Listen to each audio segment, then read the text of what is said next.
உங்களுக்காக பிரத்யேகமாக உருவாக்கப்பட்ட இந்த ஆழமான தேடலுக்கு வரவேற்கிறோம். இப்போ நீங்க ரொம்ப கடினமா உழைக்கிறீங்க. அதாவது எல்லாம் சரியாதான் பண்றீங்க. ஆனாலும் நினைத்த இலக்க உங்களால அடைய முடியலனா பிரச்சனை உங்க உழைப்புல இல்ல. ஆமா, நிறைய பேர் இந்த இடத்துல தான் ரொம்ப குழம்பி போயிடுறாங்க. அதுதான். ஒருவேளை நீங்க பிரபஞ்சத்துல தவறான ரேடியோ அதிர்வெண்ணில, அதாவது அந்த ஃப்ரீக்வன்சில உங்க ஆசைகளை ஒலிபரப்பி கொண்டிருக்கலான்னு சொன்னா நம்புவீங்களா?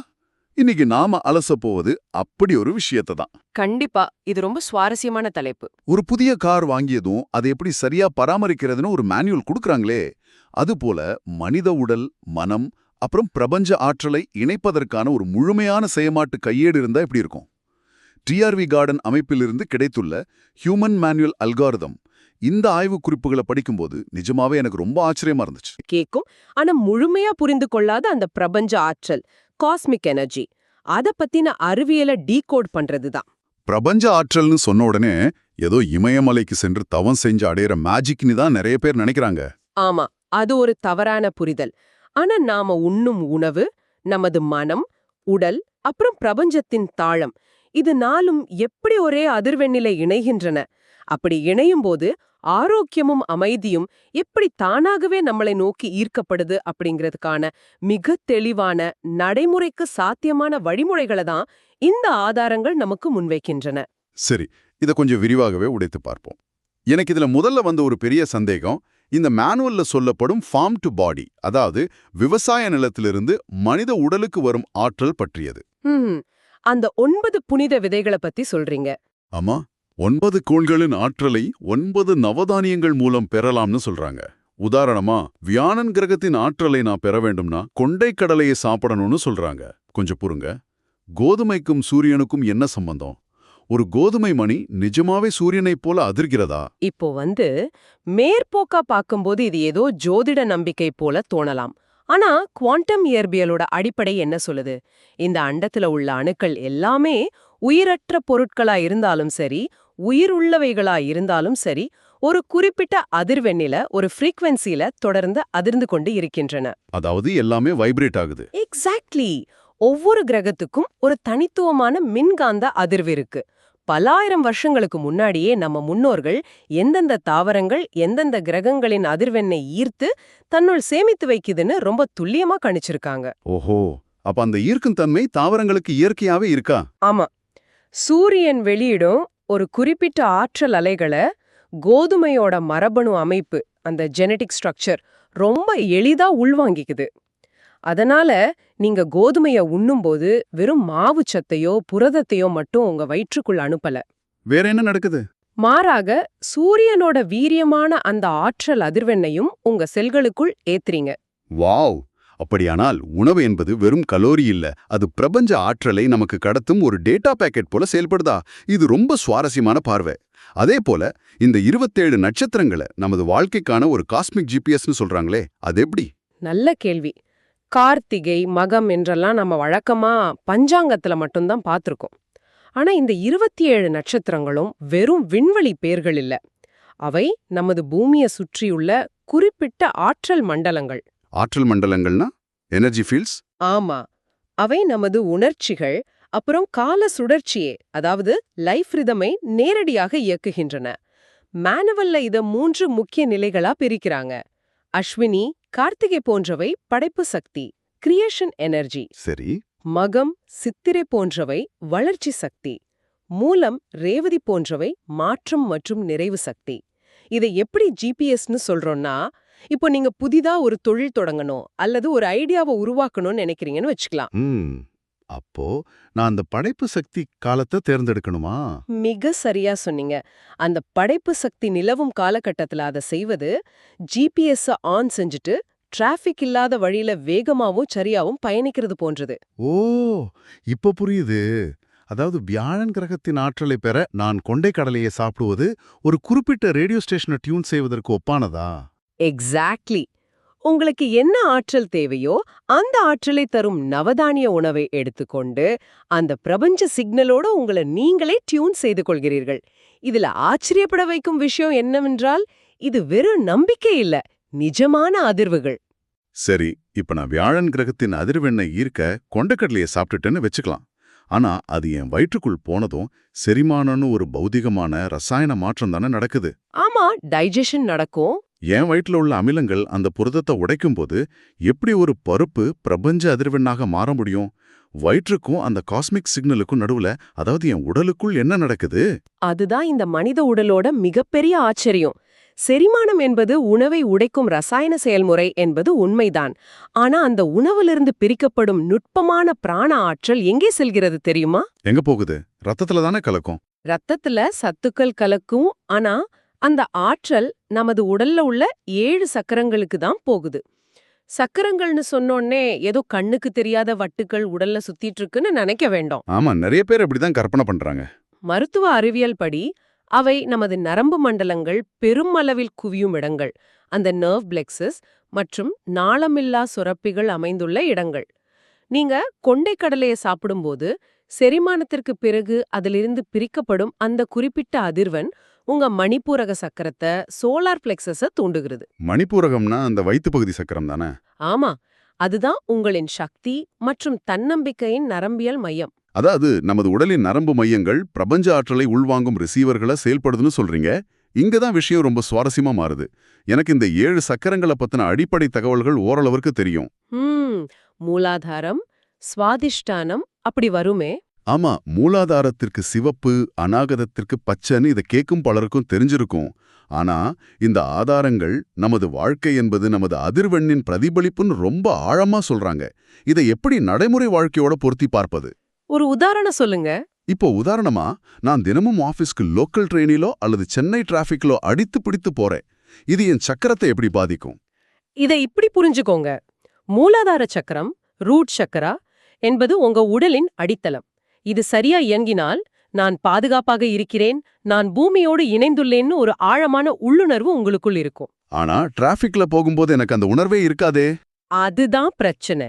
நீங்க சொன்ன அந்த பரபரப்பான பயணம், அன்றாடம் செய்தித்தாள்கள்ல பார்க்கும் நெகட்டிவான செய்திகள், சோஷியல் மீடியாவில தொடர்ந்து செய்யும் அந்த டூம் ஸ்க்ரோலிங், இவையெல்லாம் உங்க மூளைக்கு நீ ஆபத்தில் இருக்கிறாய், எச்சரிக்கையாக இருன்னு ஒரு பொய்யான செய்தியை தொடர்ந்து அனுப்பிக்கொண்டே இருக்கு. ஓ மை காட், அப்ப என் மூளை எப்பவுமே அலர்ட்டா இருக்கா? ஆமாம். இதனால உங்க மூலாதார சக்கரம் சர்வைவல் மோடுக்கு தள்ளப்பட்டு அதோட இயல்பான அதிர்வெண் மாறி போகுது.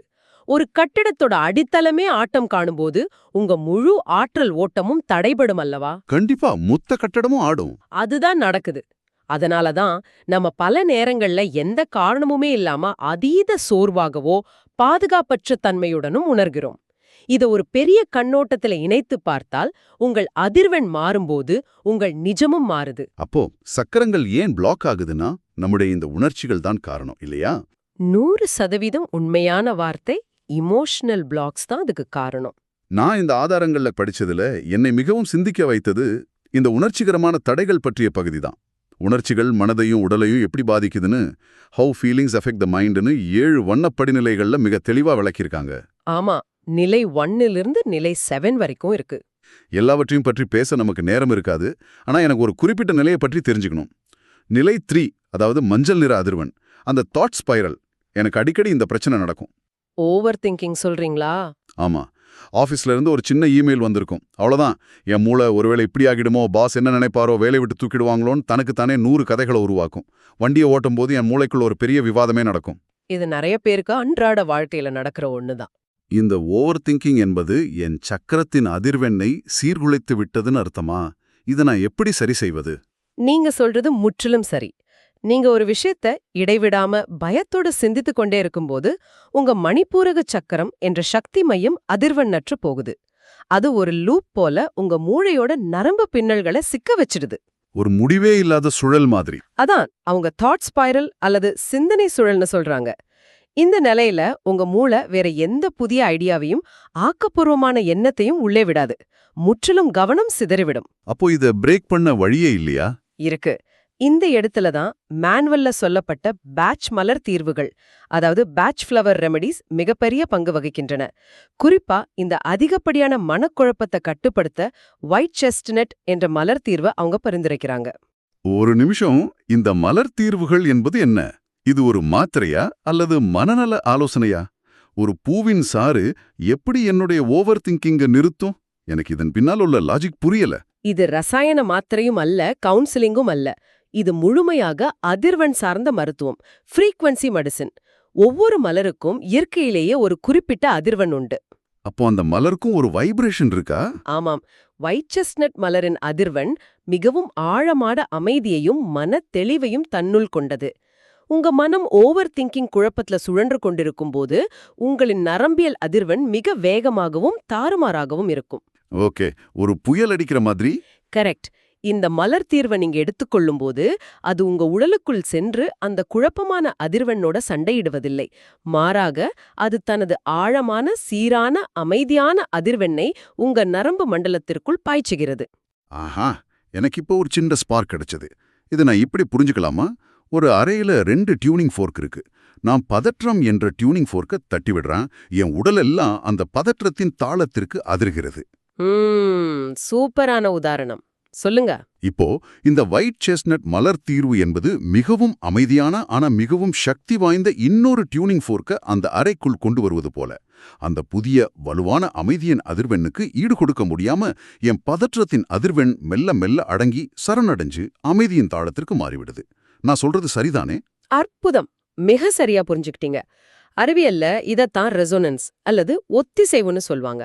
பேட்ச் மலர் தீர்வுகள் உங்க உடலோட ரசாயன மாற்றங்களை வலுக்கட்டாயமா செய்யறது கிடையாது. அப்போ அது ஒரு சாஃப்ட் ரீசெட் மாதிரி.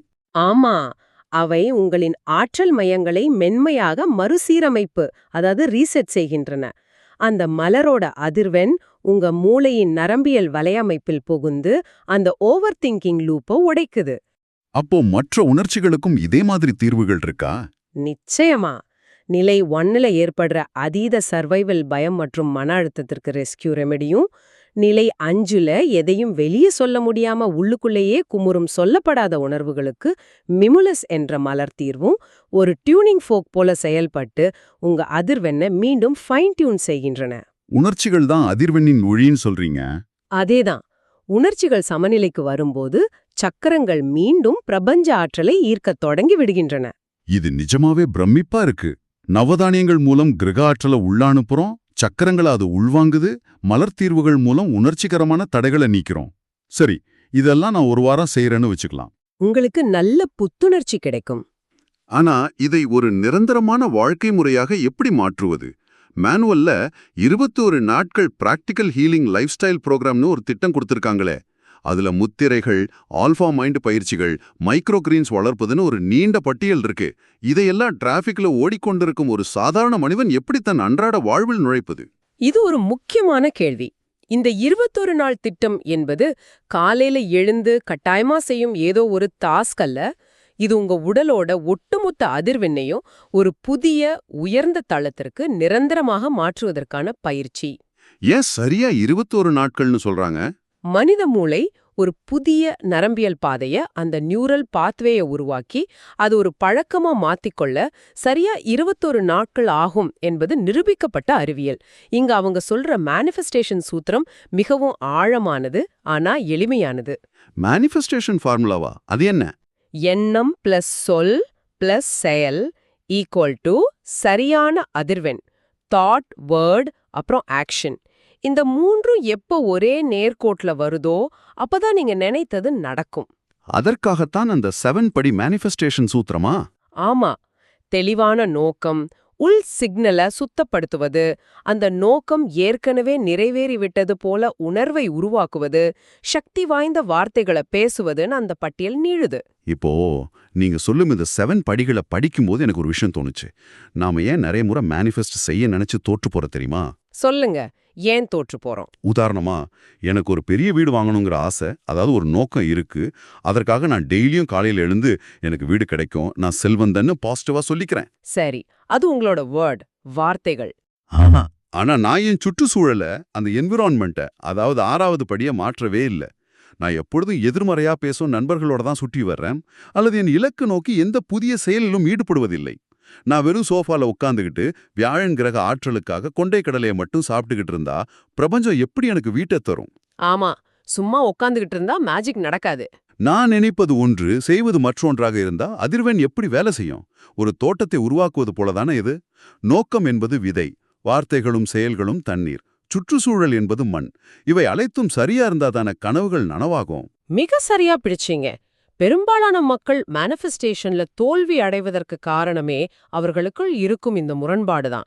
உங்க எண்ணம் நான் செல்வந்தன் என்ற அதிர்வெண்ணில் அதிர்கிறது. ஆனா உங்க அன்றாட செயல், நீங்க பழகும் மனிதர்கள், உங்க சுற்றுச்சூழல் எல்லாம் எனக்கு பயமாக இருக்கிறது, நான் வறுமையில் இருக்கிறேன் ஒரு அதிர்வெண்ணில அதிர்கிறது. ரெண்டும் அப்படியே ஆப்போசிட். ஆமா. நினைவில் வெச்சுக்கோங்க, பிரபஞ்சம் நாம பேசும் தமிழ், ஆங்கிலம் போன்ற மொழிகளை புரிந்து கொள்வதில்லை. அது அதிர்வெண்ணை மட்டுமே புரிந்து கொள்கிறது. வைப்ரேஷன் மட்டும்தான் அதுக்கு தெரியும். கரெக்ட். உங்க உள்ளே இப்படி முரண்பட்ட சிக்னல்கள் இருந்தா, ஒரு ரேடியோல 2 வெவ்வேறு ஸ்டேஷன்கள் ஒன்றாக கேட்கும்போது வரும் ஒரு இரைச்சல் போலதான் உங்க வாழ்க்கையும் இருக்கும். எந்த தெளிவும் இருக்காது.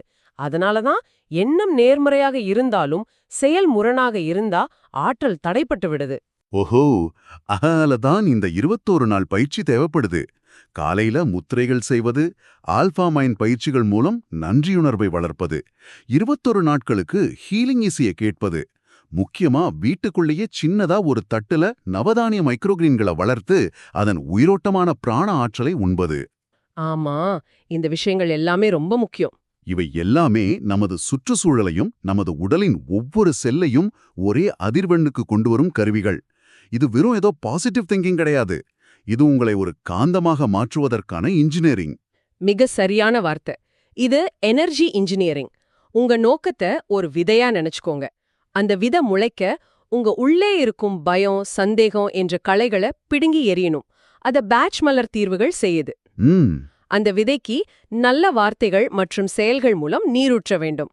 மைக்ரோகிரீன் போன்ற பிராண உணவுகள் அதற்கு சூரிய ஒளியாக செயல்படுது. எல்லாமே ஒன்னா சேருது இப்போ. ஆமா. உங்க ஒட்டுமொத்த உடல், மனம், ஆன்மா மூன்றும் எந்தவித முரண்பாடும் இல்லாம ஒரே அதிர்வெண்ணில இயங்கும்போது, பிரபஞ்சம் அந்த அதிர்வெண்ணை எதிரொலித்து உங்களுக்கான வாய்ப்புகளாக திருப்பி தருவதை தவிர வேறு வழியே இல்ல. லைக் அட்ராக்ட்ஸ் லைக் என்பது பிரபஞ்சத்தின் மாறாத விதி. இதத்தான் இந்த ஆவணங்கள் மிக தெளிவா பதிவு செய்யுது. அற்புதம். இன்னைக்கு நாம ஒரு மிக ஆழமான, அதே சமயம் நமது அன்றாட நடைமுறைக்கு சாத்தியமான ஒரு ஆச்சரியமான தேடலை மேற்கொண்டோன்னு உறுதியா சொல்லுவேன். விண்வெளியில சுழலும் கிரகங்களோட அதிர்வெண் நாம் ஒன்னும் சின்ன சிறிய நவதானியங்களுக்குள் எப்படி ஒளிந்திருக்கிறது என்பதுல தொடங்கி, அந்த ஆற்றலை நமது உடலோட நரம்பு மையங்கான சக்கரங்கள் எப்படி துல்லியமா உள்வாங்குதுங்கிறத பார்த்தோம். ஆமா, அந்த பயணம் ரொம்ப கிளியரா இருந்துச்சு. அது மட்டுமில்ல, நாம சிக்கிக்கொள்ளும் அதிகப்படியான சிந்தனை என்ற அந்த நிரம்பிய லூப்ப பேட்ச் மலர் தீர்வுகள் எப்படி ஒரு அமைதியான டியூனிங் ஃபோர்க் போல செயல்பட்டு மென்மையா உடைக்குது என்பதையும், எண்ணம், சொல், செயல் மூன்றும் இணையும் மேனிஃபெஸ்டேஷன் சூத்திரத்தையும் மிக தெளிவா புரிஞ்சுக்கிட்டோம். எல்லாமே ஒன்னா கனெக்ட் ஆகுது. எல்லாமே உங்கள் அதிர்வெண்ணை சரி செய்யுங்கள், ஃபைன் டியூன் யோர் ஃப்ரீக்வென்சி என்ற ஒரு மையப்புள்ளியில தான் வந்து நிக்குது. ஆமா, உங்களின் உள்ளுலகை நீங்க எப்படி வடிவமைக்கிறீங்களோ அதுதான் உங்க வெளி உலகமாக பிரதிபலிக்குது என்பதை இந்த ஹியூமன் மேனுவல் அல்காரிதம் ஆணித்தரமா நிறுவுது. இந்த தெளிவு கிடைச்சிட்டா வாழ்க்கையில நாம தேடும் அமைதியும் வெற்றியும் வெகு தொலைவில் இல்ல. சரி, இந்த தேடலை நிறைவு செய்வதற்கு முன் உங்களுக்கு, அதாவது இவ்வளவு நேரமாக எங்களோடு இந்த ஆழமான பயணத்துல பயணிச்சு கொண்டிருக்கும் உங்களுக்கு ஒரு கேள்வியை நான் வைக்க விரும்புறேன். ரொம்ப முக்கியமான கேள்வி இது. நாம பேசும் வார்த்தைகள், பார்க்கும் செய்திகள், உண்ணும் உணவும் எல்லாமே ஒரு ரேடியோவை டியூன் செய்வது போல நம்மை பிரபஞ்சத்தோடு இடைவிடாமல் இணைக்குதுன்னு பார்த்தோம் அல்லவா? சற்று அமைதியாக யோசிச்சு பாருங்க. நீங்க இப்போ உங்க வாழ்க்கையில எதை பார்த்து கொண்டிருக்கிறீர்கள்? உங்களின் தற்போதைய பழக்க வழக்கங்கள், உங்க மன அழுத்தங்கள், நீங்க அன்றாடம் பயன்படுத்தும் நெகட்டிவான வார்த்தைகள், உங்க டிராஃபிக் கோபங்கள் என எல்லாவற்றையும் வைத்து பார்த்தால் இந்த நொடியில் நீங்க உங்களை அறியாமலேயே பிரபஞ்சத்தின் எந்த ரேடியோ ஸ்டேஷனுக்கு டியூன் செய்திருக்கிறீர்கள்? அத கொஞ்சம் ஆழமா சிந்திச்சு பார்க்கணும். அந்த ஸ்டேஷன்ல இப்போ ஒலித்துக் கொண்டிருக்கும் பாடல் நீங்க உங்க வாழ்நாள் முழுவதும் கேட்க விரும்பும் பாடலா? அது உங்களுக்கு நிம்மதியை தருதா? இல்லையென்றால் உங்க மனதிற்கும் உணர்வுக்கும் ஏற்ற சரியான அதிர்வெண்ணை தேர்ந்தெடுத்து அந்த ரேடியோவின் நாப்பை மாற்றும் அதிகாரம் உங்க கையில தான் இருக்கு. சற்று மாற்றி பாருங்க உங்க வாழ்க்கை எப்படி புதிய தாளத்துல இசைக்குதுன்னு. இந்த ஆழமான சிந்தனையோடு இன்றைய தேடலை இனிமையாக நிறைவு செய்கிறோம். மீண்டும் மற்றொரு சுவாரஸ்யமான தேடலில் சந்திப்போம்.